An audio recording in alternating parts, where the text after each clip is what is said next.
On the plane, I just went to the bathroom, but I never thought that decision would end up saving my life. When I was about to leave, the plane suddenly shook violently with alarms blaring and passengers screaming outside. The weightless feeling hit me, and all I could do was grab the rail tight. When I came to again, I realized I was trapped in the bathroom. I tried pushing the door, but it wouldn't budge, so I had to kick it open with all my strength. The moment I stepped out, I was completely stunned. Outside was nothing but endless snow. Clearly, the plane had crashed into the mountain mid-flight. I frantically searched around and finally found my family, but sadly, they were already gone. I tried to dig them out of the snow, but I just couldn't. Just then, a man walked out from the wreckage. It seemed like the entire plane had only the two of us left alive. His name was Mike, and we had no choice but to rely on each other to survive. After gathering some supplies we could use, we started looking for a way down. Before long, we reached the edge of the mountain, and ahead was only a steep cliff. But if we wanted to leave, we had to risk climbing down the cliff. For someone like me, who's been afraid of heights since childhood, it was a huge test. Sure enough,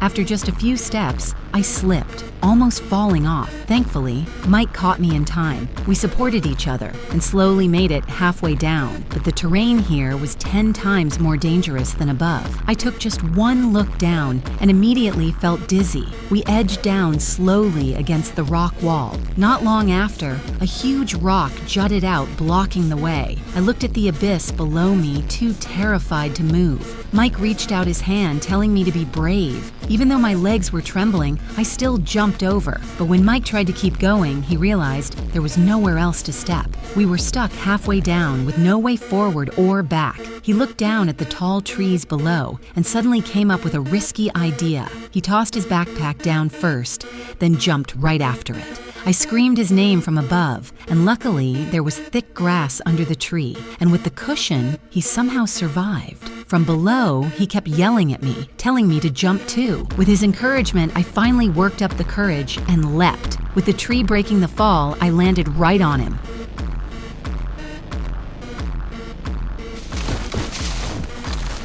Luckily, we both survived, but Mike's phone was broken. That meant we couldn't count on any rescue and would have to walk out of the mountain ourselves. After a short rest, we kept moving forward. Soon, we ran into another snowy peak. We struggled to keep going. Then Mike spotted a cave ahead, and in the freezing mountains, it was clearly the best shelter. He hurriedly shouted for me to speed up, but I was already completely exhausted. Just as he was about to come and pull me, he suddenly saw something terrifying.